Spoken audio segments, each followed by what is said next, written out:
Limitations of accounting, क्या accounting की भी कोई लिमिटेशन होती है? यस, काफी बच्चों को ये क्लियर ही नहीं होता कि अकाउंटिंग की भी लिमिटेशन होती है।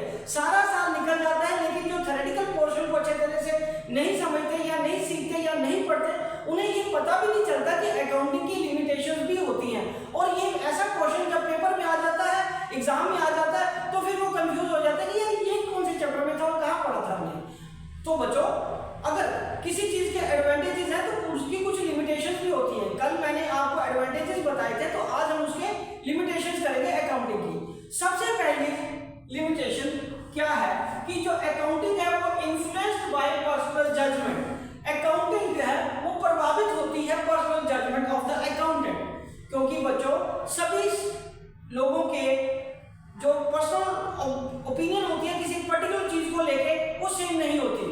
फॉर एग्जांपल, हर व्यक्ति के काम करने का तरीका अलग होता है। जब हम मान लो कोई डेप्रिसिएशन कैलकुलेट कर रहे हैं किसी एसेट की, तो उसकी वर्किंग लाइफ क्या लेनी है हमें।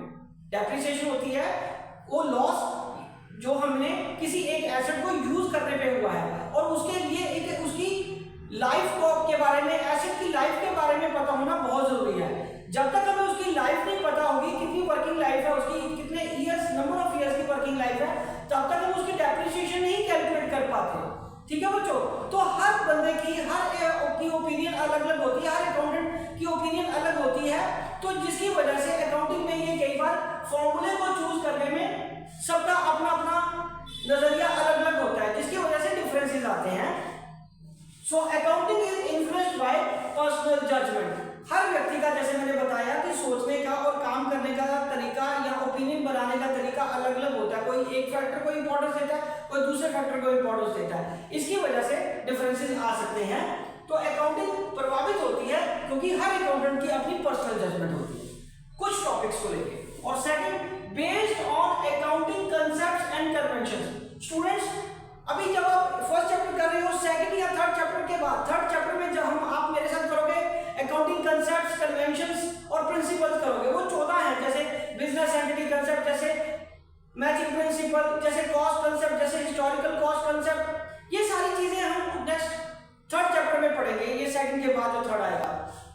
इसका मतलब ये उसकी बात हुई है कंसेप्ट एंड कन्वेंशन की, कि अकाउंटिंग सिर्फ उन्हीं 14 कंसेप्ट और कन्वेंशन या प्रिंसिपल पे डिपेंड करती है, उससे आगे या उससे अलग नहीं सोच सकते, उसके अलावा और हम कुछ नहीं कर सकते। उसी को ही बेस मान के हमें एंट्रीज या अकाउंटिंग करनी पड़ती है। ये इसकी एक लिमिटेशन है कि उन कंसेप्ट के से आगे जाके या उसके अलावा हम कुछ और नहीं सोच सकते। ठीक है बच्चे, तो accounting is based on concepts and convention.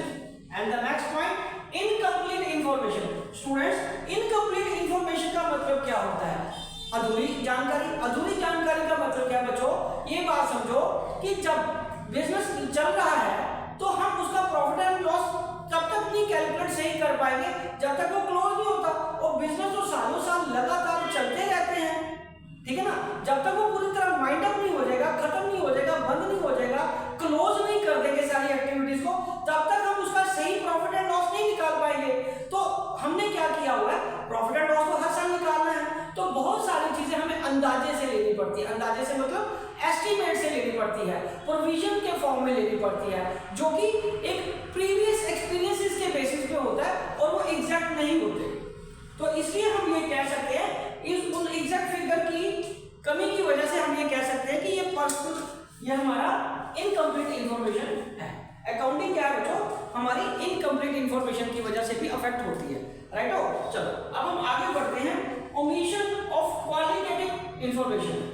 So qualitative information क्या होती है? ओमिशन का मतलब कि इसको इग्नोर किया जाता है, हम उसमें भूल जाते हैं कि क्वालिटेटिव एस्पेक्ट्स भी होते हैं जो बिजनेस की परफॉर्मेंस को प्रभावित करते हैं, और वो चीजें हम अकाउंटिंग में नहीं लिखते।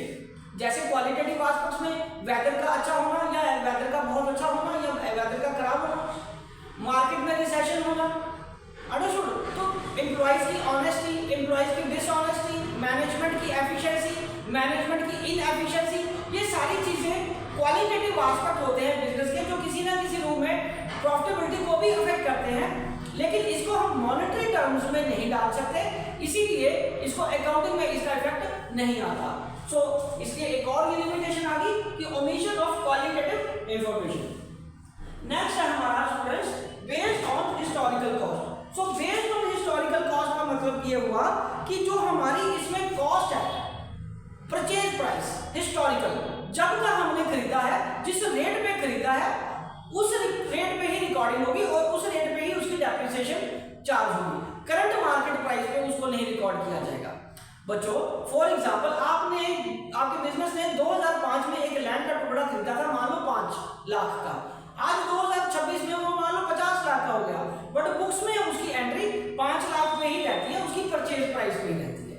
ठीक है स्टूडेंट्स, ये लिमिटेशन एक और है।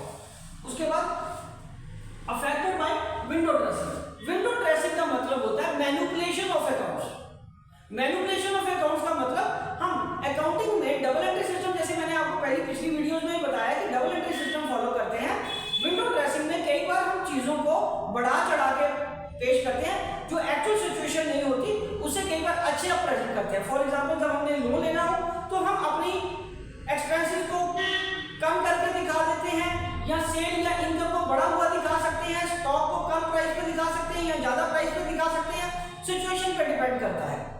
और ये जब हमें टैक्सेस को बचाना होता है तो खर्चों को बढ़ा के दिखा सकते हैं, सेल को कम करके दिखा सकते हैं। तो ये एक विंडो ड्रेसिंग है जो कि गलत है, बट काफी लोग इसका सहारा लेते हैं अकाउंटिंग में, और इसलिए हम ये लिमिटेशन के रूप में इसको लेते हैं कि it is affected by window dressing. Okay students, और last but not least the point unsuitable for forecasting. मतलब जो ये हमारी आज की कोई कॉस्ट है, कोई प्राइस है, जिस परचेज प्राइस है किसी भी आइटम का, उसको देखते हुए हम आने वाले समय में उनके रेट्स को प्रिडिक्ट नहीं कर सकते। फॉर एग्जांपल आज अगर पेट्रोल का रेट 93 रुपीज पर लीटर है तो कल क्या होगा, परसों क्या होगा, हम आज के रेट में अंदाजा नहीं लगा सकते। आज को देख के उसको प्रेडिक्ट नहीं कर सकते, बिकॉज जैसे हम सबको पता है गल्फ वॉर चल रही है, तो वहां पे हमें क्या पता कि कल क्रूड ऑयल कितना महंगा हो जाएगा, तो उसको देख के अनुमान लगाना मुश्किल है।